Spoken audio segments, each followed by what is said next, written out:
이렇게 하시면 돈을 돌려받을 확률이 100%가 되겠습니다.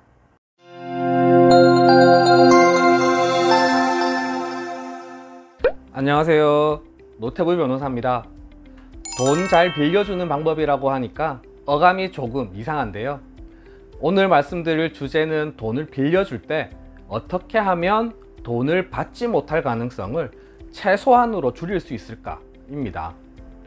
돈을 빌려주는 것을 법률 용어로는 금전소비대차라고 합니다.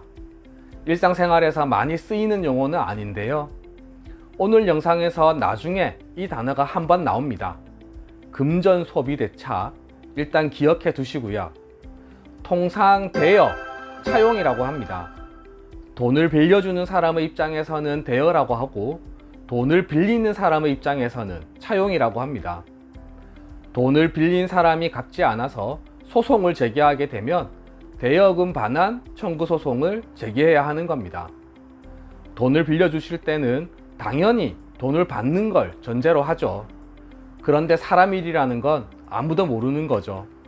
돈을 받지 못할 가능성은 언제든지 존재합니다.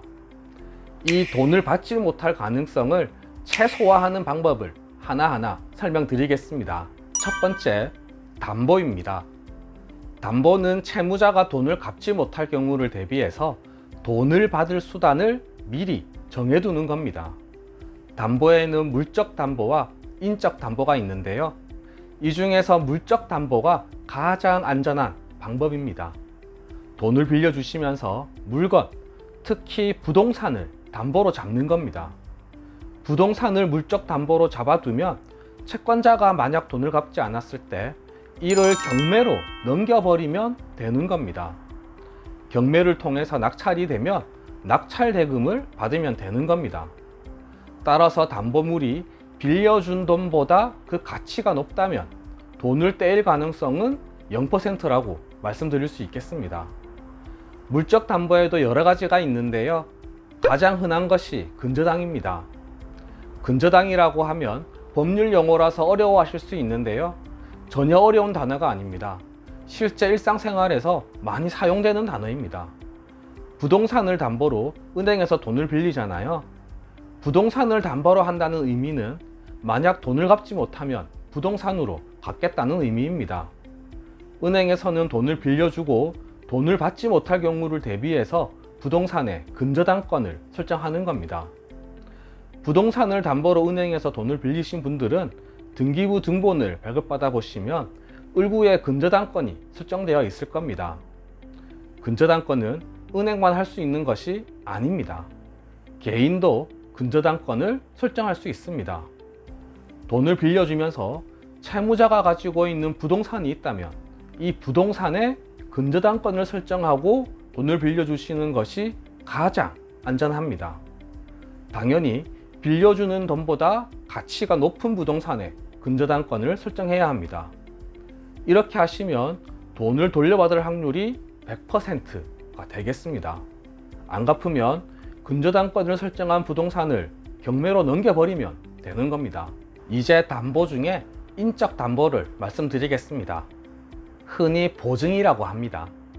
법률적으로는 단순 보증과 연대 보증이 있습니다. 이 차이는 인터넷에서 찾아보시고요.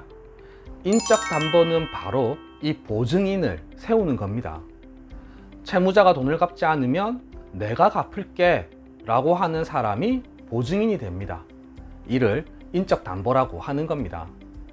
따라서 당연히 보증인은 재산이 있는 사람이어야 채권자에게 유리하겠죠. 재산도 없는 사람을 보증인으로 세워봤자 의미가 없는 겁니다. 재산이 있는 사람을 보증인으로 세우면 이 역시 채권자에게 크게 유리합니다. 채무자가 돈을 갚지 않으면 보증인에게 돈을 갚으라고 소송을 제기할 수 있는 겁니다. 그런데 이 보증인이 자기가 가지고 있는 부동산이 있다면 채무자를 위해서 자기 부동산에 근저당권을 설정해 줄 수도 있습니다.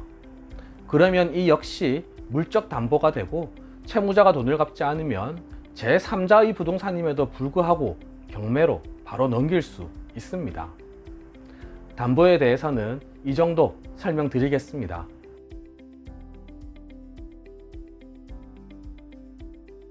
두 번째, 공증에 대해서 설명드리겠습니다. 많은 분들이 그냥 공증이라고 말씀을 많이 하시는데요.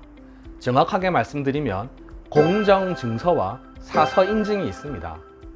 공정증서의 정확한 이름이 앞에서 말씀드렸던 금전소비대차계약 공정증서입니다. 공정증서와 사서인증의 가장 큰 차이점은 강제집행을 하기 위해서 소송을 할 필요가 있냐 없냐의 문제입니다. 공정증서를 작성하시면 소송을 할 필요가 없습니다. 공정증서를 공증한 사무실에서 집행문을 부여받아서 바로 강제집행을 할 수 있는 겁니다. 바로 강제집행을 할 수 있다는 점은 엄청난 이점입니다. 공정증서가 없다면 소송을 제기해서 승소하고 판결문을 받아서 강제집행을 하셔야 하는데요. 당장 소송 제기하는데 돈이 들어가고 시간도 오래 걸립니다. 변호사를 선임하시면 최소 몇백은 들어가야 하고요. 시간도 몇 개월에서 길게는 1년이 넘게 걸리기도 합니다. 그런데 공정증서를 작성해 두시면 이러한 소송 절차 없이 바로 강제집행을 할 수 있는 겁니다. 그리고 공정증서에도 보증인을 세울 수 있습니다. 그러면 보증인에게도 소송을 제기하지 않고 바로 강제집행을 할 수 있는 겁니다. 이제 사서인증은 뭐냐? 사서인증은 차용증과 같이 설명을 드려야 하겠습니다.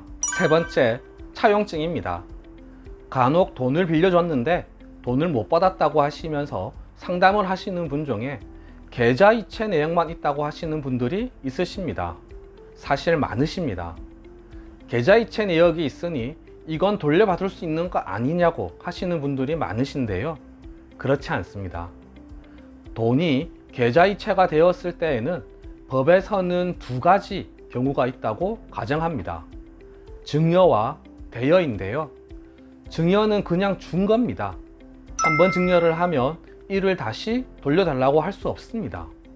대여는 돌려달라고 할 수 있는 거죠. 그런데 돈을 빌려간 사람이 갚지를 않아서 채권자가 소송을 제기하면 입증 책임이 있습니다. 원고가 증여가 아니라 대여해 준 것이다 라는 점에 대해서 입증을 해야 하는 겁니다. 입증을 하지 못하면 판사님께서는 입증이 안 되었으니 원고 패소 판결을 하게 되십니다. 소송에서 지는 거죠. 그래서 여기서 필요한 것이 차용증입니다. 차용증이 있으면 증여가 아니라 대여를 해준 것이라고 쉽게 입증할 수 있는 겁니다.